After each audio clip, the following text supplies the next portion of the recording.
It's 12 a.m. I'm going to call this meeting to order. Everybody rise for the Pledge of Allegiance. 12 p.m. It's close enough to.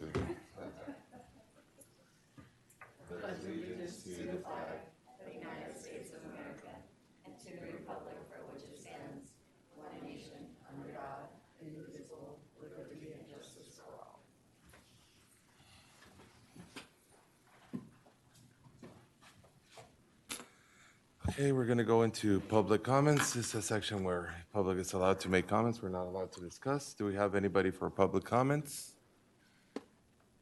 I do. I have something small. I Go just ahead, wanted to ma'am. remind you all that on Monday, we have our new director starting. Blake Henry will be on board with us on Monday. So at next meeting, you'll see him up here, and I'll be here next to him. But it was a pleasure working with all of you, and I learned a lot. Thank you all. Got it. Looking forward to meeting him. We're going to move on to agenda item number 4, approved consent agenda. Do we have a motion to approve? Can everybody turn on their microphones? I motion to approve. Motion to approve. Do I I have a second. second? I have a second. All in favor? Aye. Motion carries. Going to move on to regular agenda item number 5.1, discussion and possible action to approve funding for A-Team Dynamic Texas Entertainment in July and September. Ms. Brown. The event promoter is on the bridge, so he's on his way. April Brown, Special Events Manager. But would you like me to go ahead and start and introduce the background of the event, or do you want to? Can we move it down? Move down. We can move it down. We'll move on for now to agenda item number 5.2, discussion and possible action to approve SPI Pride in October 2022. April Brown, Special Events Manager. SPI Pride is currently scheduled to happen October 6th through 9th, 2022. It is at various locations across the island. This is the second year it would be held. They are requesting $15,000. In 2019, they were approved for $5,000 for marketing. They're estimating anywhere between 300 to 500 attendees over the course of the 4 days. And we have Mr. Jay Carlson here to answer any questions that you have.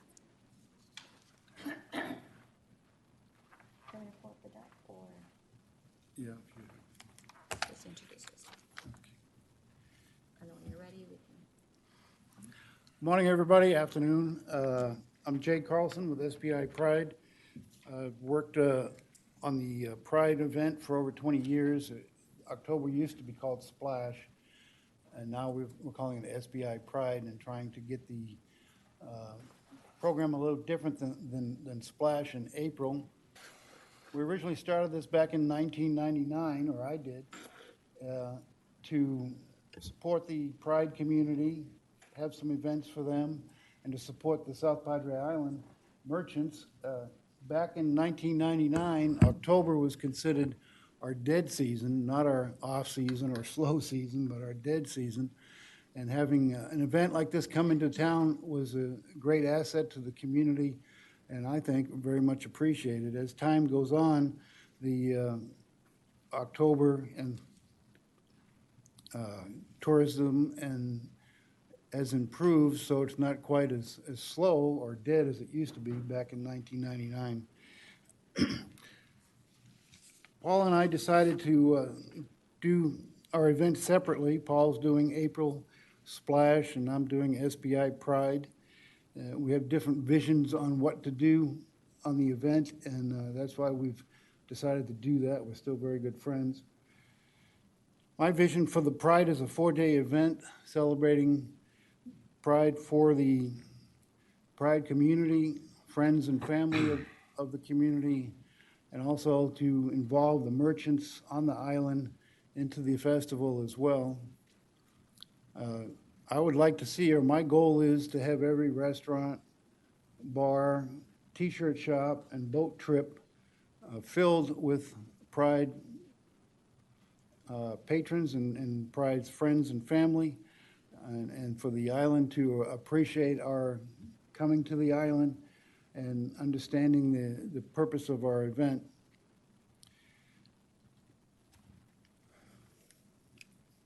This may take time to build it up to that degree that I'm looking for, but I think we can do it. We've recently had a meeting last Saturday with a team that is working on the Pride event for this weekend at the park, and they're very organized, and they usually get 4,000 people in a two-day event for this weekend, Isla Blanca Park. I'm not sure if you're aware that there is a big event, but being June, that's the typical time that we put on these Pride events. On the island here, it's not really necessary to have a Pride event for tourism in June, and the hotels and bars and restaurants are full already, and that's why I choose Columbus Day weekend and have chosen Columbus Day weekend for the last 20 years, and it works out very well.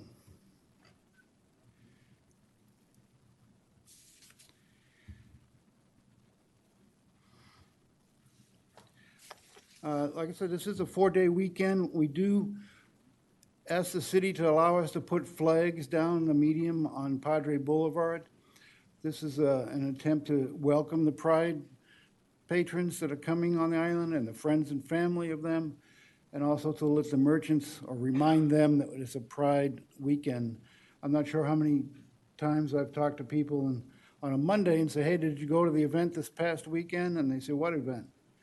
Because they weren't aware of what's going on. I think once the Pride flags are out on the boulevard, it's definitely going to make an impact, reminding everybody that it's Pride weekend, and I'm hoping that the community and the merchants appreciate the attendance of the Pride community. I'm using the word Pride instead of LGBTQ. It's just easier, but I'm sure you understand what I mean. And the $15,000 that I'm asking for is going to go towards advertising and promoting. Plus, I'm asking to use it for a couple of things. One is for traveling advertisers to go to different areas of Texas to promote the event to LGBTQ businesses and friendly organizations, to bring in the attendance. As years have gone by, we were allowed to use those funds for that purpose, and then Ed came along and asked it not to be used for those purposes, and I'm asking again for it to be used for that purpose, for traveling, promoting teams. I think it's already allowed. The hotel tax is already paying for the convention center to travel throughout the country, and I think in Europe as well, the money's used for that. So I'm hoping that it will be also allowed to be used for our event here. I'm also asking for the funds to be used for transportation, as in the application guidelines, the state of Texas allows it to be used for transportation. And what I want to use it for transportation for is our host hotel, Holiday Inn Resort South, Beach Resort. When we have our events at Clayton's or wherever they may end up being, to transport people to and from so they don't have to drink and drive. And we're looking at having an event where it's a brunch on Sunday morning. I'd like to be able to transport people to the brunch. And I'm just asking for funding for this shuttle to and from the event, to keep people safe and keep drunk drivers off the road.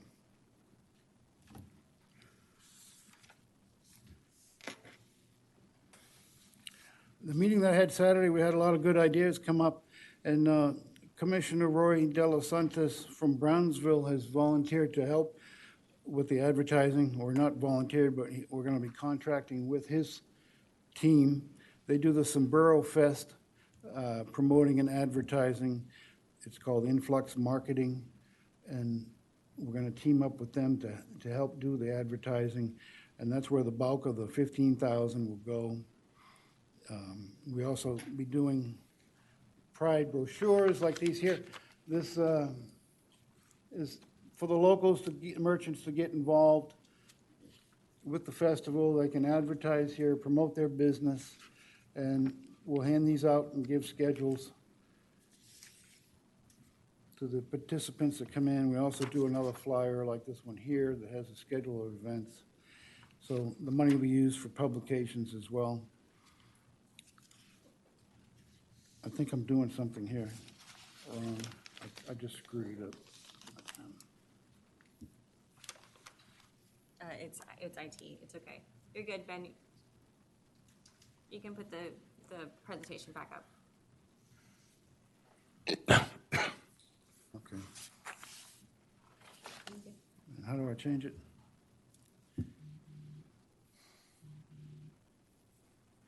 Okay. Thank you. You can see some of the flags here that we put up. And as you come over the bridge and you saw these flags, you were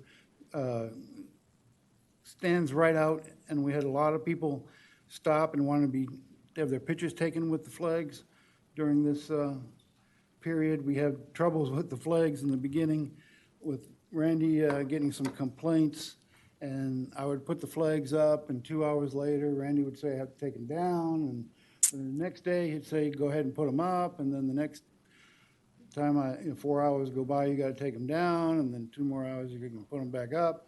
So there was a lot of confusion last year. I think we're going to work it out with Randy before the event here happens, but it's quite an impact and quite a statement when you come over the bridge and see these flags. And those that understand that it's a rainbow flag for the LGBTQ community, they recognize right away that it's that kind of an event or festival. And I think it's a great thing. And I don't know if you saw them that weekend, but they were quite an impact going down the street, and I think they looked great. And we had a lot of good compliments of how attractive they looked. Let's see.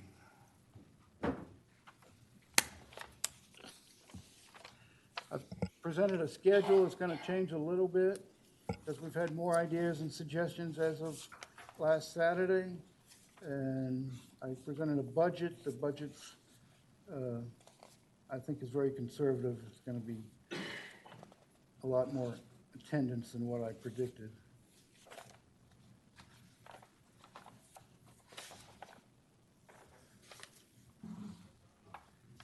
I don't know if I covered all the bases or not. Do you guys have any questions for Mr. Carlson? Oh, here's one thing I wanted to mention. We had the parade that was the last day of the event on Sunday, and the sun finally came out. We had 4 days of cold, rain, wind that came in, and on Thursday night of the event, the whole island lost power right when we were going to have our entertainment start, and it lost power until almost 1 o'clock in the morning.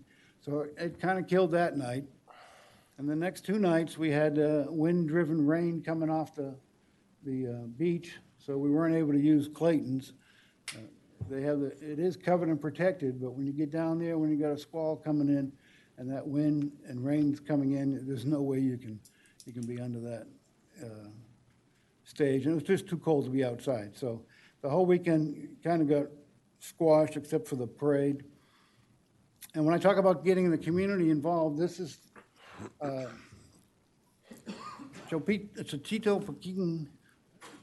Pekin restaurant. Got into the parade unbeknown to me, and we did do trophies for the best float, and you can see their float. They did a good job, and they did get the trophy.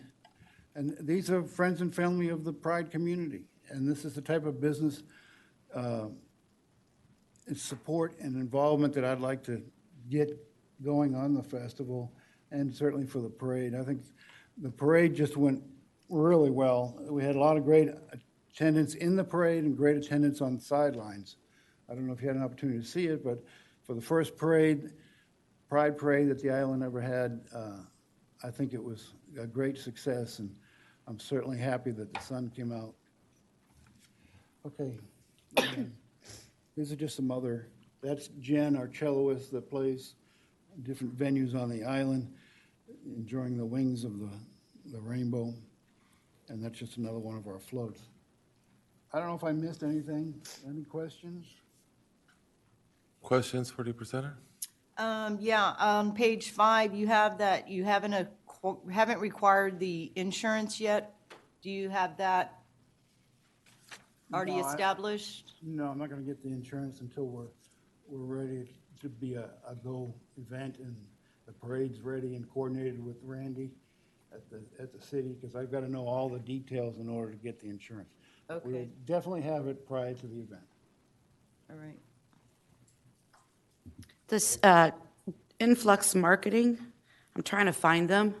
Where are they out of? The Brownsville, the ones that do the Sombrero Fest every year.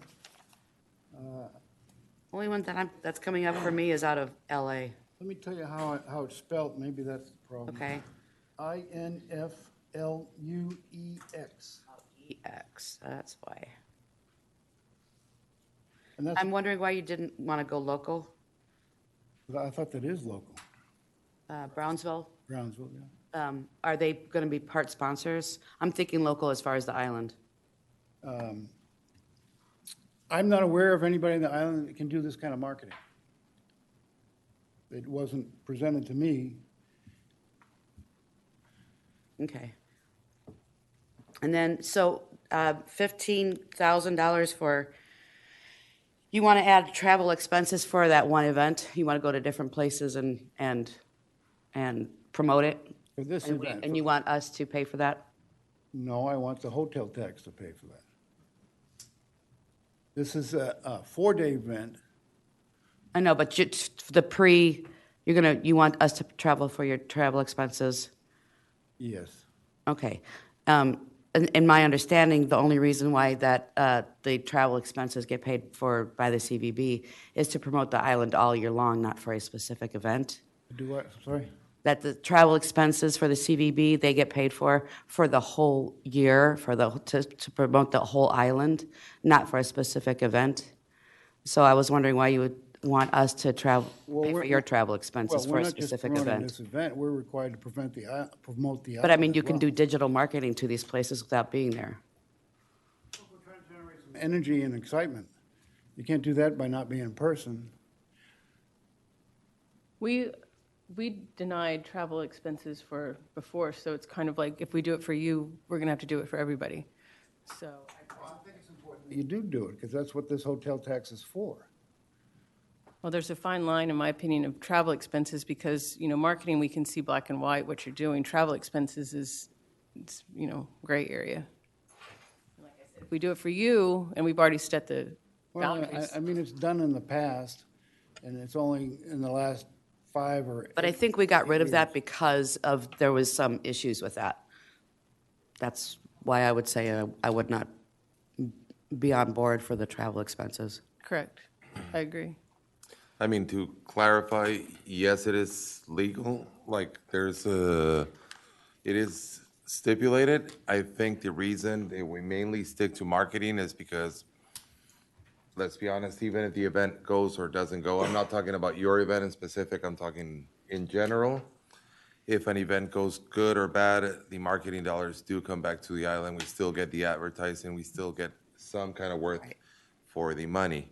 There has been issues when money has been awarded or appointed for operation where it's very tricky to prove that it was actually used for a specific purpose in the event. So we've been doing it as a guideline, not that we can't, but it's been more like something we try to stick to so that way we can have everybody be accountable and not have people and do travel expenses. I'm not saying in this case, I'm saying in general for other events that have happened and have not been accountable, or the event doesn't happen, and then we're stuck with an X amount of dollars that were spent in travel and the event never happened. I think that's kind of like what we've been sticking to. It doesn't mean that we can't. I'm just saying this is what we've stuck to for a while. But yes, it is part of the guidelines that we could. Right.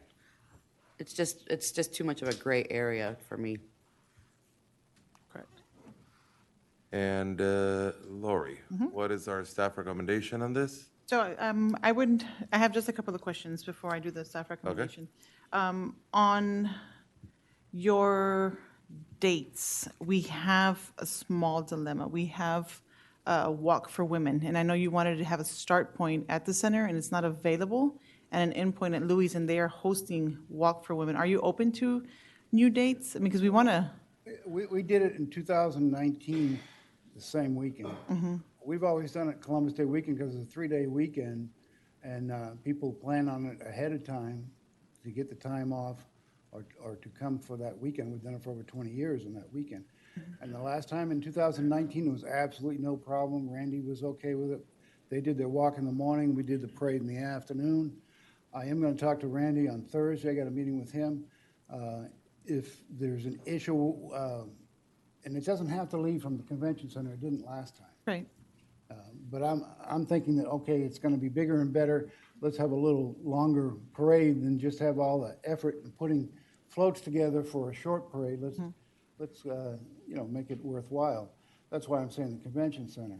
But Saturday is a possibility if Randy thinks it's a problem on Sunday. But like I said, it was absolutely no problem. The city already had the streets marked off, so that was saving money so that, for the walk. And for our parade, it was just ready to go. And then my second question on your locations, you have Holiday Inn Resort and Cocoa Beach, and mainly for the hotels. Do you have hotel contracts for room nights, or is that just events happening? No, we have a contract that they issued to me, but I have not signed yet from the host hotel, Okay, Holiday Inn. okay. I'm still negotiating, and we are going to have at least one event there or more. Okay. Those are my questions. So my staff recommendation would be 5,000 for marketing on reimbursable. Okay. Questions? Somebody else? Cody? Amy? Nobody?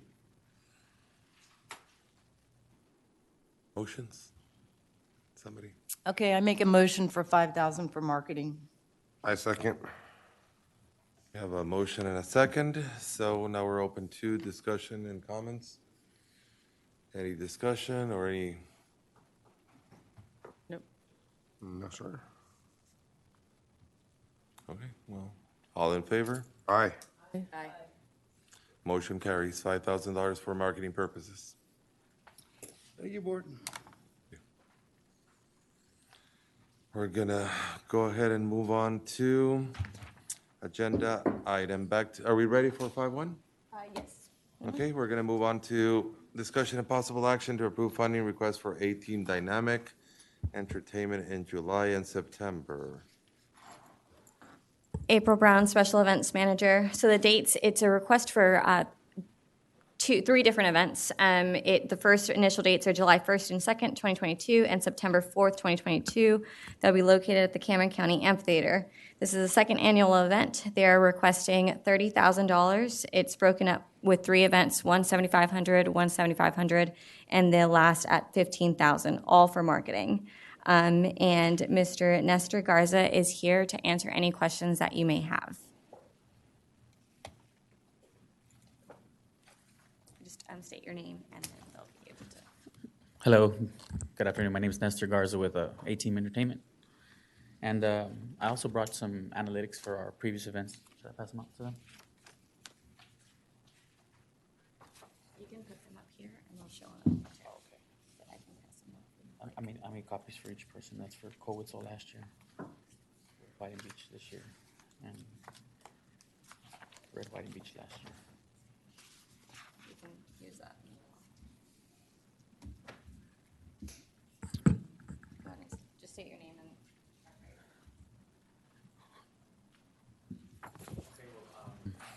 As I said, my name is Nestor. I've been doing events here on South Padre Island, I say, for 8 to 10 years, 8 years strong. We've already, I think last year we had about 6 successful events at Cameron County Amphitheater. This year we've already had 2, and we have another 3 scheduled the rest of the year. And looking to see if we can get some extra funding for marketing dollars. She passed around. We do our own splash pages. We have our own ticketing company, so therefore I can pull all the analytics, and there it shows that most of the people who click or revisit the site are from out of town. The ones that say K21 on top, that's from Cole Witzel show last year that we did at Cameron County Amphitheater. We had about 3,500 people in attendance in that one. The ones that say RWB, you want to pass these out, please? That's from Red, White, and Beach Festival last year, which was Midland, bigger act. The majority of the people were also from out of town. I also have the analytics from this year, which would be Red, White, and Beach 2022 for Flatland Cavalry and William Beckman. And as you can see, I think, if I can see, Same thing. most of the hits that we've been getting on the site are from San Antonio, Houston, and Austin. Yeah. So we do a lot of our marketing in the state of Texas. We do only radio in the Valley, but I go heavy on YouTube advertisements, Snapchat ads, Twitter, Facebook, Instagram, influencers, stuff like that. So, any questions? I do. Yes, ma'am. You did, so for the 1st of July and the 2nd of July. Oh, correct. Yep. For July 1st is Felipe Esparza, the comedian. We had him last year, June 12th. This is the second time we bring him. Okay, but for this year, it's going to be July 1st. July 1st and 2nd, right? July 1st is Felipe Esparza. The second is Flatland Cavalry, Southern Ashes, William Beckman, and Arrows and the Drifters. Okay.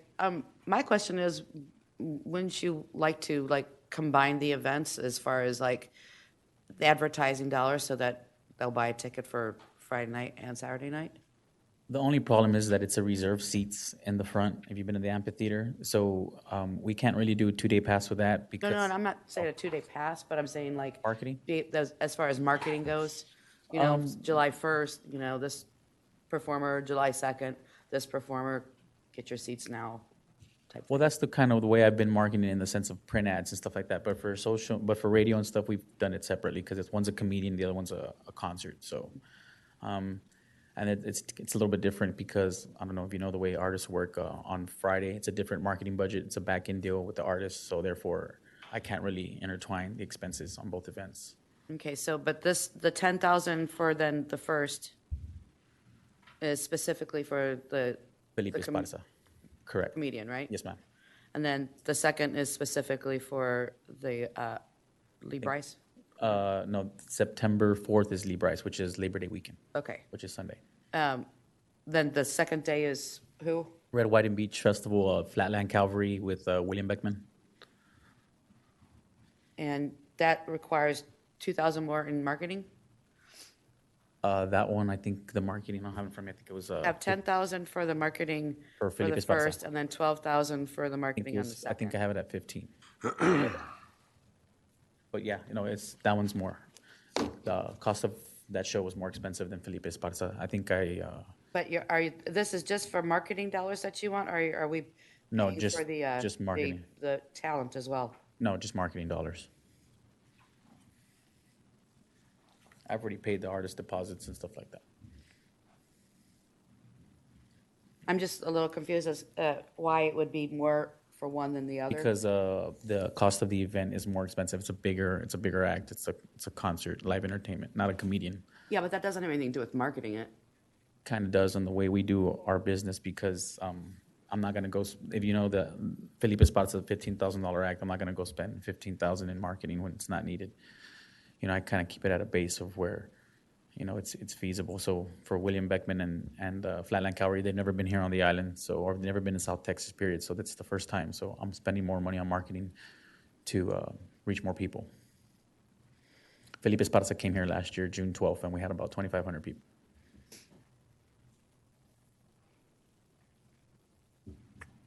I have a question. Yes, ma'am. It's really close. How are you going to? Oh, I'm already paying for all the marketing and stuff like that. I'm just seeing if I can get extra help. So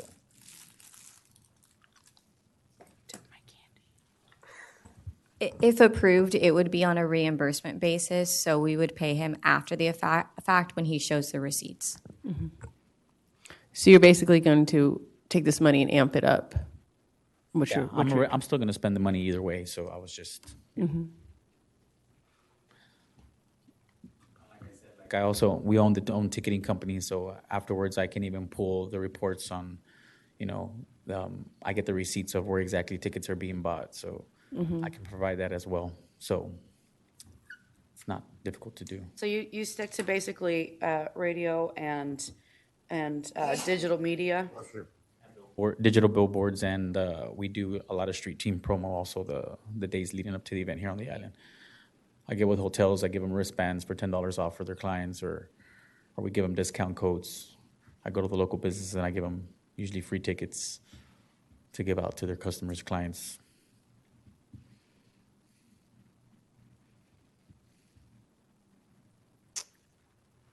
Okay, well, let's keep this moving. Lori, what is staff recommendation on this?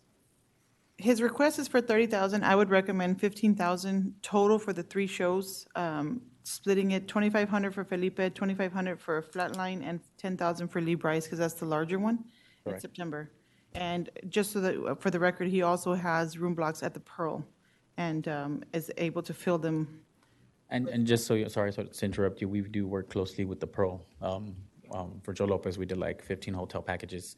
We tried to get with the hotels on this last one, but since it's 4th of July, it was a little bit more difficult. But for the plan is with Lee Bryce, I want to try to get at least a minimum of 10 hotels involved to do package deals. Were you involved with the cowboy signing No, ma'am.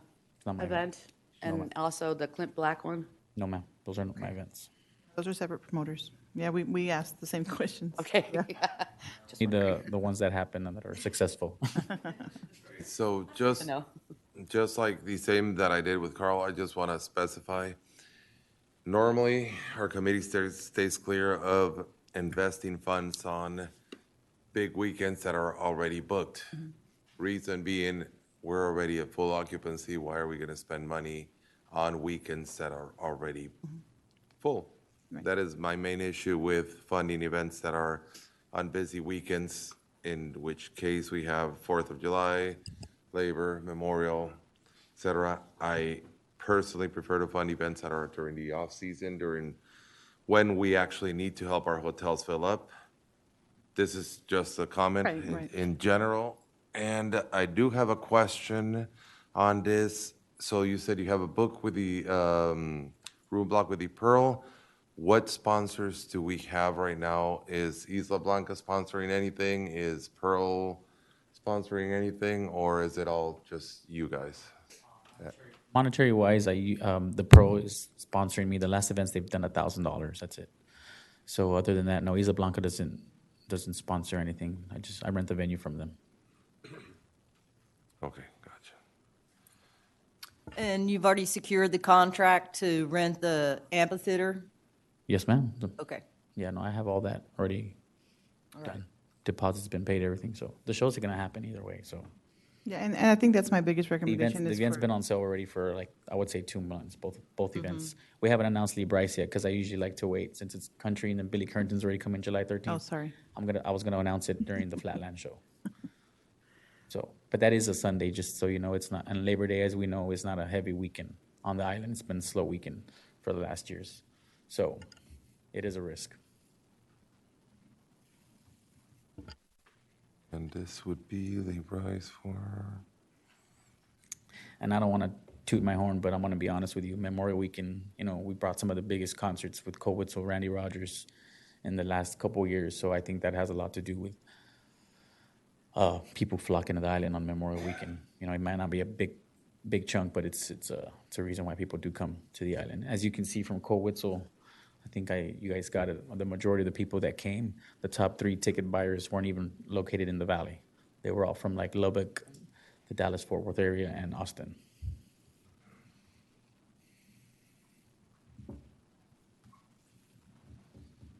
sorry, I'm just like trying to get used to this the iPad thing. Renters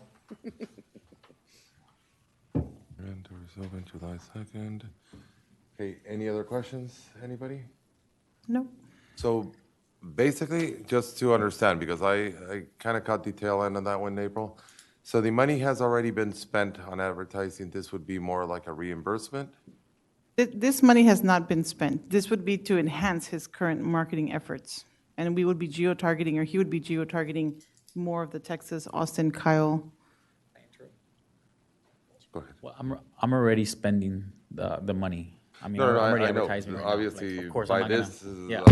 Totally agree. But afterwards, No, if- my question was like, because I had understood that it was kind of be a reimbursement or kind of something like that, that's why. Yes, and so we would reimburse after This he would shows be our. on top? Yes, as a reimbursement.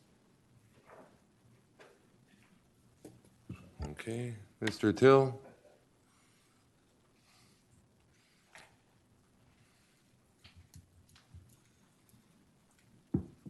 Sean Till, CVA Board. I need clarification on that. The gentleman said that he is going to spend what he has budgeted on marketing and that he's requesting a reimbursement of said dollars, not an enhancement on top of what he's already budgeted.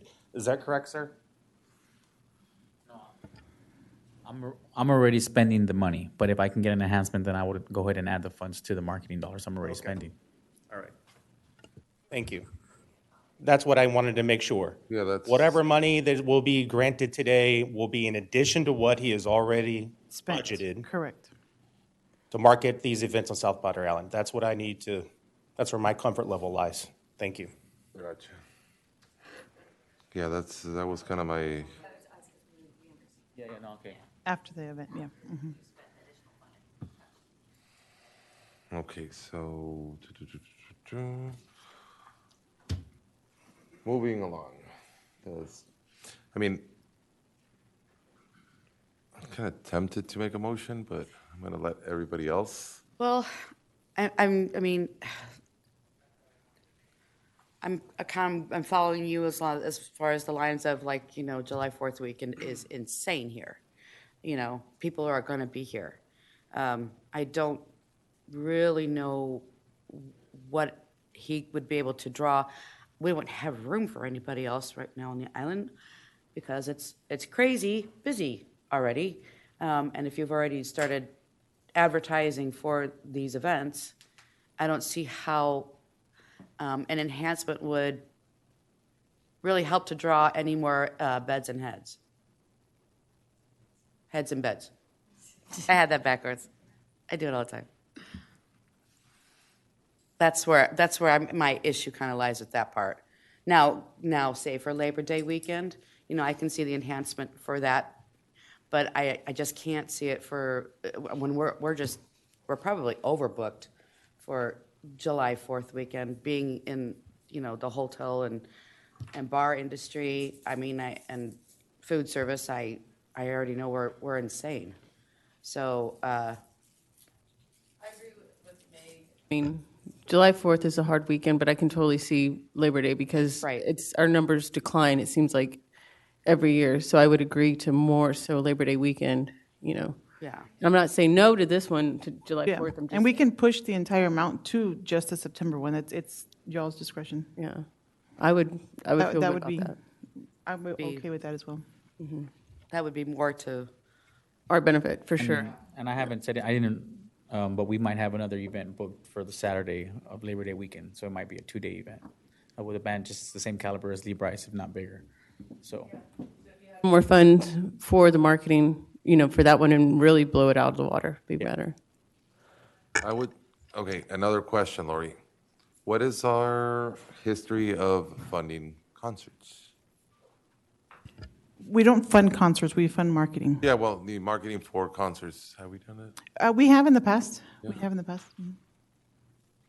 Okay, so, yeah, I do see Labor Day being more viable, to be honest. I see July already way too close. I don't think, as it is right now, anybody would make last-minute plans, especially with the prices of gas. That would be kind of like a hard sell, but, I mean, Yeah, I think the Labor Day, if we just, you know, instead of doing the 555, if we just enhanced, like, and said 7,000 for Labor Day weekend, I'd be comfortable with that for an enhancement to kind of people so they could kind of save their money up to make sure that they can attend these. Yeah, that was One the same event or number I maybe had in two. mind. okay. Well, is that a motion? I motion to go for $7,000 for the Labor Day event. Okay. Okay, I I have a second the second? motion. Have a second, so we go into discussion. So when will you know if you have the other For- performer for Labor Day? for Labor Day? Mm-hmm. It could be tomorrow, but it could be a week. I don't want to give you an exact answer, but I would say before the end of the month. So if you got the funding today for Labor Day, would you start with that immediately? I mean, I'm already going to start. I'm going to announce Libre is already happening. I have the contract and everything. That one's happening already. It's just I might add a second show for that, which would be the Saturday. Okay. Any other questions, discussion, or anything? So I have a motion to approve by Meg for $7,000 for marketing to be used for the Labor Day weekend event. All in favor? Aye. Aye. Motion carries.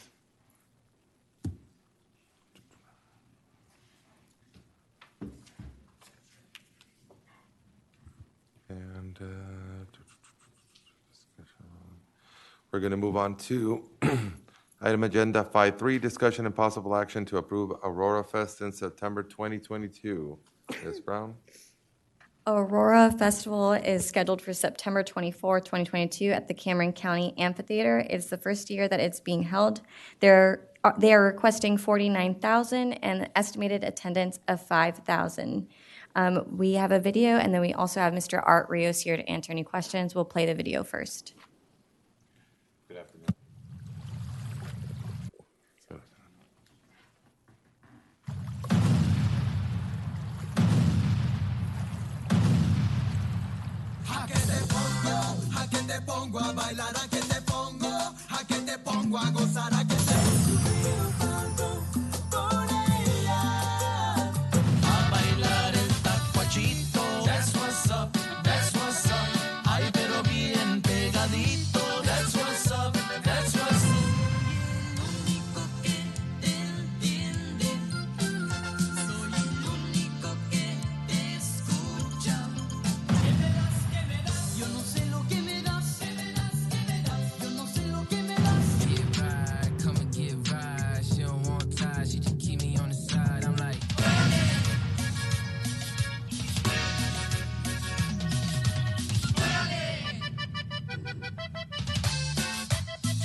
Good afternoon. My name is Arturo Rios.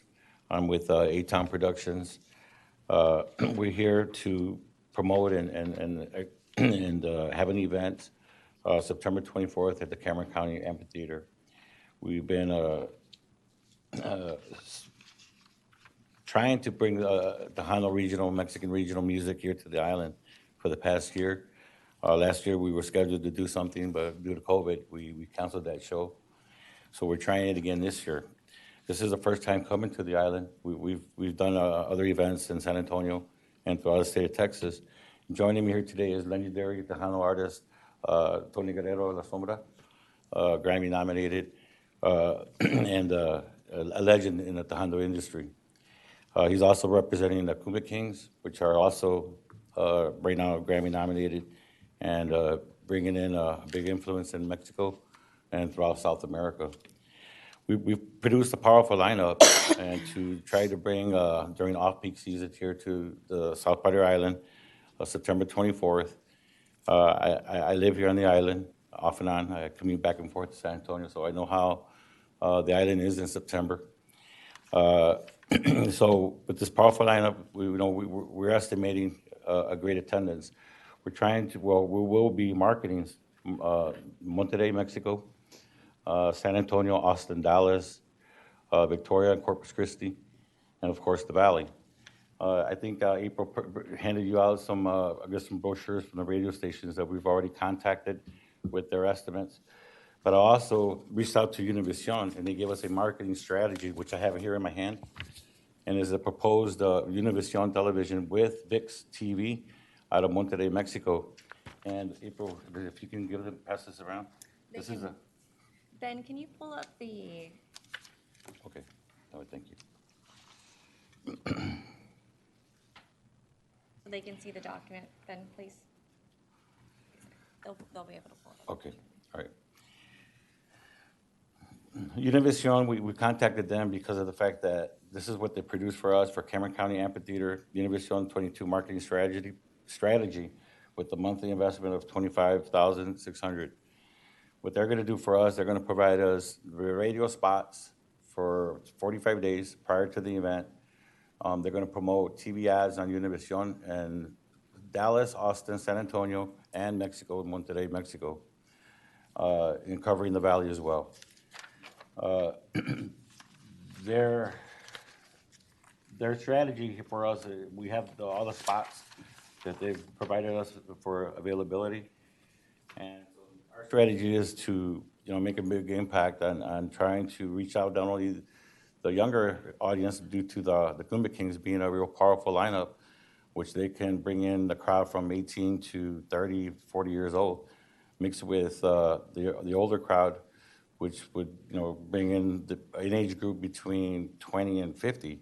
So that being said, we're anticipating at least hopefully selling out the amphitheater with a proper marketing strategy through TV ads, radio, covering Mexico and Central, North, and South Texas.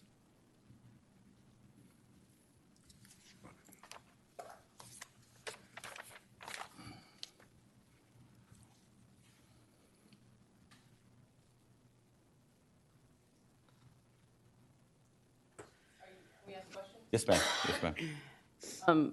A red flag for me is the amount of money that you want to spend on print and radio, TV ads, especially whenever you just said you're going to target the younger generation. Right. Which is $2,500 to target the younger market you're backwards. Yeah, when we first produced this, this cost estimate here, we weren't, we're negotiating with Univision. So basically that's, we're putting all the money into TV ads and radio, and eliminating the prints and all that for the banners and social media. I think that Univision is giving us a good marketing strategy to where they can reach these households through their networks. But like on this one, there's no social media value on there, and that's huge. Social media, in my opinion, is who you want to use. Exactly.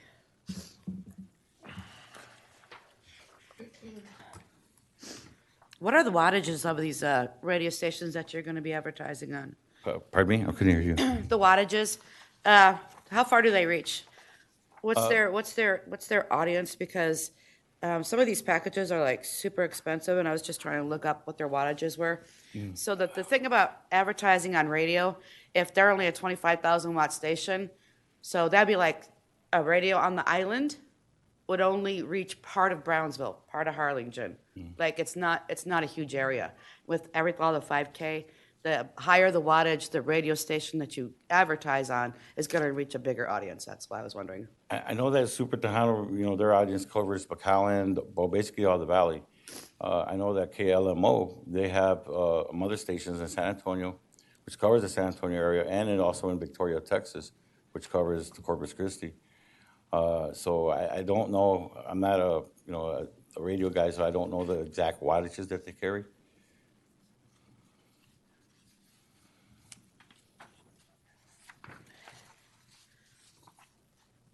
So this one is 3,500 for Super Tejano.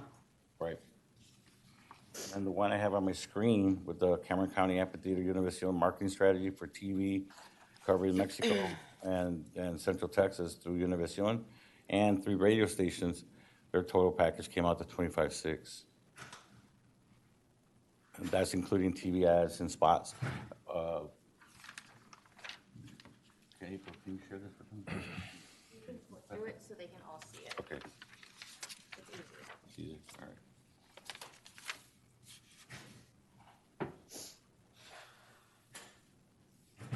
2 questions. Do we have a contract already with the artists?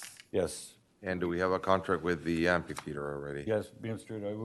In Garcia, we executed a contract, a signed contract. We're just negotiating some other vending issues. So no. So it's not final. Well, as of now, no. Okay, so it's not executed, so it's not a final contract. Right. Okay. Yes, ma'am.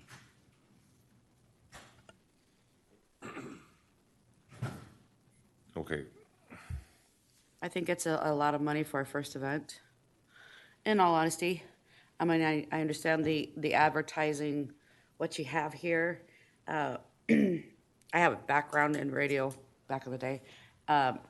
And I think that they might be overselling you on some of this stuff. I'm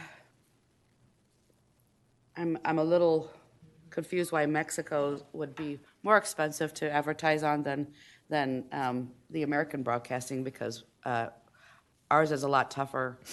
We have tougher restrictions as far as the FCC and everything. And Mexico has always been cheaper to advertise on, so that's a little backwards to me. Univision, this is their, I guess their VIX is their sister station out of Monterrey. And so Univision, I believe, covers that market area as well. And so that's why they gave us the package for Mexico and the United States. Well, I'm going to make a, I'm going to make a motion to table this for the next meeting. If we don't have a contract that's already executed, I would not feel comfortable with funding whatsoever. We have a new director coming in. I would like him to review it, to be honest, and actually have an executed contract. If not, I wouldn't be comfortable. So I'm going to make a motion to table it for the next meeting. I second. Motion? Second and a third. Yes. All in favor? Aye. Motion carries. Thank you. Gonna move on to agenda item 5.4, discussion and action concerning a new meeting date for July 2022. Ms. Brown? We are looking at a Thursday, July 14th, at 2 p.m. I'm out of town for work on the week that it would be typically scheduled, so it'd be Thursday, July 14th. You're gonna be here on Thursday, or you're gonna be out of? I will be here Thursday, July 14th. So Okay, so you can't be here Tuesday, you can be here Thursday, that's fine. 2 p.m.? I can't. No? Okay, how about we move it to following Tuesday? Let me start again. Go for it. Tuesday, July 18th is the scheduled meeting date currently. That whole week is unavailable, so we were moving it up to the Thursday. We cannot do the Tuesday previous because it's blocked, and the Tuesday after is also blocked. So basically, Tuesday for July, we don't have availability. Basically, we have Thursday. Thursday, July 14th at 2 Take it or p.m. leave it. Good, then we'll have to figure something out. Need everyone else to. I mean, it's not my favorite day because I'm busy that day, but, I mean, if we have that, we have that. Okay. Well, meeting adjourned. Thank you, gentlemen Thank and you. ladies, and everybody present. Been a great one. At noon, You do it without with- food. Food? At least they told us there wouldn't be any food, so.